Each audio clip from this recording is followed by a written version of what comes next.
It's a tragedy for this court to see that such a total waste, I think, of humanity that I've experienced in this court. You're a bright young man. You made a good lawyer. I'd love to have you practice in front of me, but you went another way, partner. Cuando en una persona se combinan inteligencia y buena apariencia, suele generar una seducción o magnetismo que atrae a otras personas. Pero si a estas características le sumamos la capacidad de manipulación, maldad, crueldad y violencia, dan como resultado un ser humano realmente peligroso. Bienvenidos a Lo Real Da Más Miedo.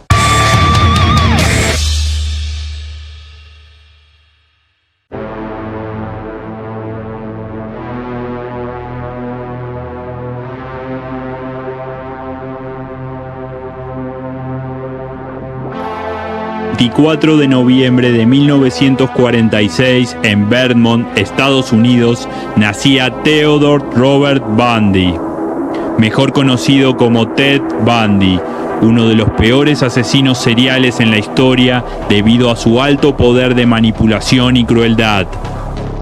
A lo largo de este video intentaremos dar un repaso por la vida de Ted Bundy y responder a algunas incógnitas. ¿Cómo logró durante años llevar una doble vida? Un brillante y carismático abogado durante el día y un despiadado asesino por las noches. ¿Cómo utilizaba su encanto para atraer a sus víctimas? ¿Cómo logró posponer juicios y acusaciones e incluso confundir a policías y al FBI? ¿Cómo es que luego de más de 30 años de su muerte aún continúa manipulando? A diferencia de otros asesinos seriales, en el caso de Ted Bundy no encontramos una infancia complicada ni tampoco un trauma que lo haya marcado a temprana edad. Ted Bundy nació con el apellido de su madre, Louise Cowell, ya que su padre biológico fue un veterano de guerra del que su madre se distanció cuando estaba embarazada y él nunca conoció. Para 1951 su madre se casa con un cocinero del ejército llamado Johnny Culpeper Bundy, de quien Ted adoptaría en ese entonces su apellido. Ted fue creciendo como un joven aparentemente normal y al paso del tiempo fue distanciándose de su madre, padrastro y hermanastros, al punto de prácticamente no tener vínculo con su familia a pesar de haber crecido con ellos. En 1967, Ted Bundy comienza una relación con una compañera de universidad en la carrera de psicología, Stephanie Brooks, quien luego de graduarse terminaría su relación con Bundy al considerarlo alguien inmaduro y sin metas a futuro. La rotura en su relación con Stephanie llevaría a Bundy a obsesionarse, enviando continuamente cartas a Stephanie en una especie de depresión que parecería ser la antesala a lo que se vendría. En 1969 comenzaría una nueva relación con una joven recientemente divorciada, Elizabeth Klopfer. Bundy, al poco tiempo de la relación, se muda con Elizabeth y su pequeña hija y convive con ellas durante 6 años. Elizabeth, hoy de 75 años, describe a Ted Bundy como alguien que era divertido, carismático y seguro de sí mismo. Para 1973, Bundy, ya graduado en psicología, comienza una nueva carrera universitaria, esta vez en la Universidad de Washington para estudiar Derecho, donde es descrito como un brillante estudiante. Durante su etapa como estudiante de Derecho, Bundy también realizaba tareas comunitarias donde, entre otras cosas, atendía a un servicio telefónico de ayuda a mujeres víctimas de violencia sexual. Para ese momento la apariencia de Ted Bundy era la de un joven que provocaba admiración entre sus conocidos. A simple vista era alguien inteligente y que aportaba a la comunidad, pero su verdadero ser no tardaría en salir a la luz. Para 1974, Ted Bundy empezaría su carrera de crueldad y violencia como asesino serial cuando una noche, luego de seguirla durante el día, entra en la habitación de una joven de 18 años llamada Johnny Lenz. Bundy la viola con la pata de una cama, destrozándole órganos internos para luego golpearla brutalmente con una barra de metal. La joven sobrevivió, pero con graves lesiones y daño cerebral permanente.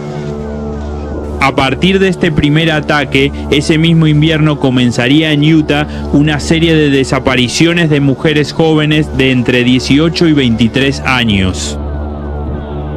Carol Valenzuela, de 20 años, Donna Manson, de 19 años, Susan Rancourt, de 18 años, Roberta Parks, de 20 años, Brenda Ball, de 22 años, Jordan Hawking, de 18 años. Estas jóvenes son solo algunas de las tantas atacadas y asesinadas por las noches de ese invierno en Utah.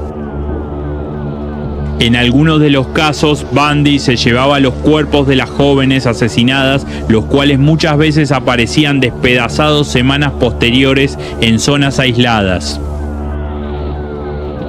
Ese mismo año, cuando la policía comienza a reconocer un patrón tanto en las víctimas, todas mujeres jóvenes de cabello castaño, como en los ataques, todos en horarios nocturnos, Ted Bundy cambia su método y, aprovechando su gran poder de manipulación y buen aspecto físico, comienza a atacar a sus víctimas de día, en algunos casos haciéndose pasar por policía, en otros solicitando ayuda fingiendo tener un brazo roto o simplemente invitando a jóvenes mujeres a subir a su auto. Es aquí cuando los primeros indicios de poder desenmascarar a Bundy comienzan a salir a la luz. El 8 de noviembre de 1974, Ted Bundy se acerca a Carol Darronch y, haciéndose pasar por policía, la intenta subir a su auto. Ella lo golpea y logra escapar. Es aquí donde, gracias a este suceso, ella en la comisaría logra hacer un retrato robot del agresor, sumado a varias denuncias de testigos que habían visto a víctimas anteriores y desaparecidas subirse a un auto Volkswagen en compañía de un hombre de igual aspecto al que describía Carol Darronch. La policía informa en televisión y periódicos cómo sería la imagen del hombre buscado, el cual ataca en un auto Volkswagen. Es ahí cuando Elizabeth Klopfer, la pareja de Bundy en ese entonces, viendo la televisión, lo reconoce en el retrato que difundía la policía. Ella, que ya venía notando algunas actitudes violentas en su pareja y sospechosas salidas nocturnas, llama a la policía de forma anónima y les dice: "Mi novio se llama Ted Bundy y podría tener que ver con esas muertes". Increíblemente, la policía lo cita a la comisaría para ser identificado por un testigo entre varios sospechosos, pero no lo reconoce y la policía desecha esa denuncia. Para 1975, Bundy comienza a realizar viajes a Colorado, donde sabía muy bien cambiar su aspecto físico para poder seguir sumando víctimas. Es entonces cuando, en uno de los viajes de un estado a otro, un policía lo detiene en un control de rutina. El policía, al acercarse al Volkswagen de Bundy, ve que en el asiento trasero llevaba sogas, barras de metal, esposas de policía y demás objetos sospechosos. El policía detiene a Bundy, el cual es reconocido en un primer juicio por Darronch como el hombre que intentó secuestrarla, enfrentando de esta forma una condena por 15 años. Pero luego del juicio y de varios análisis de investigación en el auto de Bundy, se encontraron muestras de cabello, sangre y pruebas que lo podían relacionar por lo menos con 3 jóvenes que habían sido asesinadas. De cara a un segundo juicio, esta vez ya por asesinato, Bundy despide a su abogado y decide representarse a sí mismo. Debido a esto y a su buen comportamiento, se le permite el acceso a la biblioteca para preparar el juicio. Pero en una de sus visitas a la biblioteca logra escaparse por una ventana. La policía lo encontraría una semana después intentando robar un auto estacionado. Bundy fue llevado a la cárcel y se le negó el acceso a la biblioteca en espera del juicio. Pero en 1977 increíblemente vuelve a fugarse de la cárcel al saltar desde el techo de la prisión luego de salirse de su celda. Luego de su segundo escape, Bundy se escondió esa noche en el edificio de una fraternidad universitaria donde asesinó a 3 jóvenes. Bundy sería atrapado al día siguiente cuando la policía detiene a un auto denunciado como robado la noche anterior. El 31 de julio de 1979, en un juicio de gran repercusión mediática, Ted Bundy fue sentenciado a morir en la silla eléctrica. A partir de ese momento, Bundy comenzaría a retrasar su ejecución utilizando todos los medios legales, agotando apelaciones y dando entrevistas donde proclamaba su inocencia al público. Bundy conocía bien su encanto personal y lo utilizaba para tratar de ganarse el apoyo popular. Mientras tanto, en las afueras de la prisión, familiares de víctimas desaparecidas reclamaban que Bundy revele dónde estaban los cuerpos. Ted Bundy siguió por años negando todo, incluso los asesinatos de los que había pruebas irrefutables en su contra. El 24 de enero de 1989, Ted Bundy, a sus 42 años, finalmente fue ejecutado.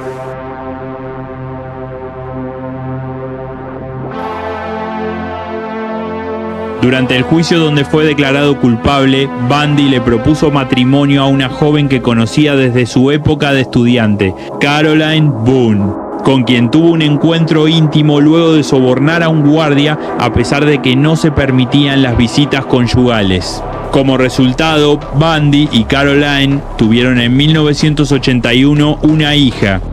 La hija de Bundy cambió su identidad y se desconoce su paradero. Durante la espera de la ejecución, Bundy recibió cientos de cartas mensuales de admiradoras. Días antes de su ejecución, Bundy confesó sus crímenes al FBI y dio una serie de entrevistas donde admitió sus crímenes. El parte oficial del FBI demostró 36 asesinatos comprobados a cargo de Ted Bundy. Los investigadores creen que la lista no oficial podría extenderse a más de 100 víctimas fatales. Luego de su confesión final, los cuerpos de muchas de las víctimas que estaban desaparecidas fueron encontradas. Muchas de ellas estaban decapitadas y tenían signos de haber sido violadas después de muertas. Durante su segundo escape de prisión, se calcula que Bundy estuvo en libertad menos de 8 horas hasta ser atrapado. Durante ese tiempo asesinó brutalmente a 3 jóvenes. Una de ellas fue Kimberly Leach, quien fue golpeada y violada hasta morir. Tenía tan solo 12 años.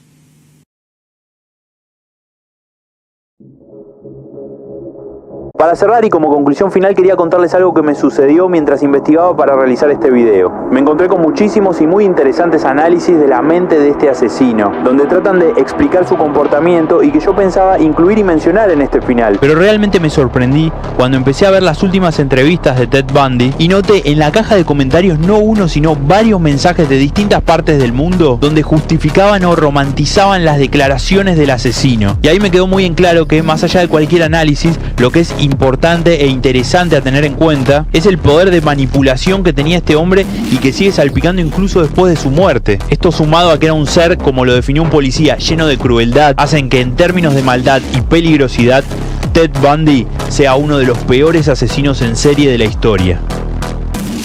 Lo real da más miedo.